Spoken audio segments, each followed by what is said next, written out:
जी हम लोगों ने अभी एक नारा सुना था, चुनाव के टाइम पे सुनते रहते हैं, किससे सवाल? जो राम जी को लाए हम उनको लाएंगे। तो जो भगवान को लाने का दावा कर रहे हैं उनसे ही मैं 4 पंक्तियों में सवाल करना चाहता हूं कि राम जी का गुणगान खाली पेट करें कैसे? राम जी का गुणगान खाली पेट करें कैसे? नो जल्दी पूरी कीजिए सवाल पूरा। राम जी का गुणगान खाली पेट करे कैसे? भूल गए, चलिए ठीक है, भूल गए, ये सवाल अपना भूल गए। राम जी का निर्माण करने से रोजगार कैसे मिलेगा? राहुल जी कह रहे हैं कि लोगों का पेट कैसे भरेगा? दो सवाल थे, एक रोजगार को लेकर, एक महंगाई को लेकर। हमारी सरकार ने जो भी गड़बड़ घोटाले हुए उनकी जांच कराई, रोजगार देने का काम किया, मुद्रा योजना, प्रधानमंत्री विश्वकर्मा योजना, अन्य योजनाओं के द्वारा, और गरीबों को लगातार मुफ्त राशन कोरोना के समय से हमारी सरकार दे रही है। जो दूसरों का अन्याय करते रहे, दूसरों से लूटते रहे, उनको दिख रहा है वो भूखे हो गए। मैनपुरी की जनता को ये दिखता क्यों नहीं है राहुल जी? फिर वो हर बार समाजवादी पार्टी को ले आते हैं, आपको नकार देते हैं सिरे से। हमारे पास 2 विधायक हैं, पिछली बार हम केवल 92,000 से हारे थे, इस बार जिला पंचायत अध्यक्ष है, कई ब्लॉक प्रमुख हैं, कई चेयरमैन हैं, इस बार हम ही जीतेंगे।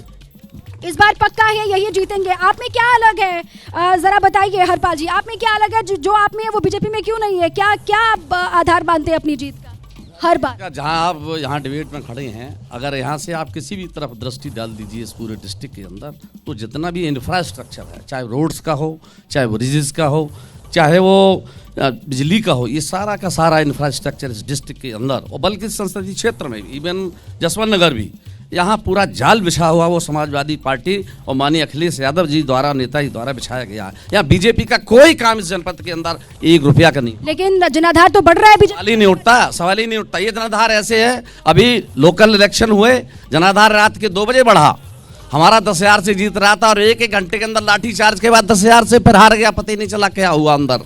ऐसे जनाधार कहीं कम नहीं है, जनता हमारे साथ है। सच्चाई एक जनता मैनपुरी की मुलायम सिंह साहब अखिलेश यादव के साथ है और पूरी शिद्दत से वोट किस आधार पर यहाँ पर होता है? विकास के आधार पर होता है कि जात पात के आधार पर होता है? किस आधार पर होता है? देखिए, आज मैं कच्छप समाज से हूँ, हमारी आबादी इस प्रदेश के अंदर 18% है। जैसे कच्छप, निशान, मांझी, मंझवार, गौड़, गुड़िया, रेखबार, कार, दीमर, बाथम, तुरा, तुरैया, भर, राजभर, सैनी, बिन, तो साथ ये अपने मुखिया से इंस्पायर है क्या? ओम प्रकाश राजभर जी जैसे गिनाते वैसे? प्रदेश अध्यक्ष हैं भाई, उनकी पार्टी के हम प्रदेश अध्यक्ष हैं।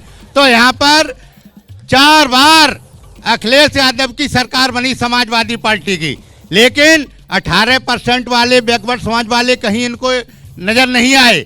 जब पुलिस की भर्ती निकली तो पुलिस की भर्ती में शिवपाल यादव की लिस्ट चली, मुलायम सिंह जी की लिस्ट चली, अखिलेश यादव जी की लिस्ट चली है, शिवपाल धर्मेंद्र जी की लिस्ट चली, लेकिन कच्छप, निषाद, मांझी, मंझवार समाज के लोगों कहीं नजर नहीं आए। 6 दिसंबर को हमने लहरा में, मैनपुरी में बहुत बड़ा एक सम्मेलन किया, उसमें लगभग 20,000 की भीड़ हुई। उसमें साफ जाहिर हो गया अब ये समाजवादी पार्टी का गढ़ नहीं, अब ये सुभाषपा का भी गढ़ है। और माननीय ओम प्रकाश राजभर जी ने कहा है कि अब की बार 80 में से 80 सीटें, 80 में से 80 सीटें जीतनी है, तो यहाँ की सीटें भी, ये मैनपुरी वाली सीट भी जीतनी होगी क्या? किससे सवाल है आपका? सबसे पहले मैं आपको सबको धन्यवाद देता हूँ कि जिस जगह खड़े हैं आप, ये डॉक्टर राम मनोहर लोहिया पार्क है। ये पार्क समाजवादी पार्टी की देन है। तो आप पूरे जनपद में जाइए, हम लोग विकास पुरुष के नाम से अगर किसी को जानते हैं, और पूरा प्रदेश में अगर विकास पुरुष के नाम से कोई लिया जाएगा तो अखिलेश यादव। सवाल है कोई सवाल? मेरा ओम प्रकाश राजभर जी सवाल है। ये जो आज अभी जो बात कर रहे थे ओम प्रकाश राजभर जी के साथ प्रेमचंद प्रजापति भी थे, क्या उनके लिए कभी उन्होंने टिकट की मांग की?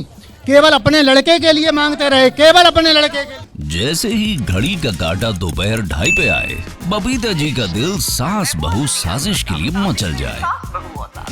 और ये है इनकी बहू, पूरे दिन ऑफिस की टेंशन हो जाए गॉन जब ये करें अपना फेवरेट शो फ्री टाइम पे ऑन।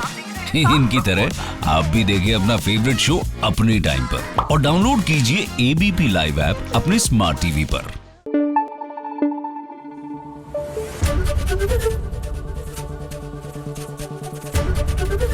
एबीपी न्यूज आपको रखे आगे।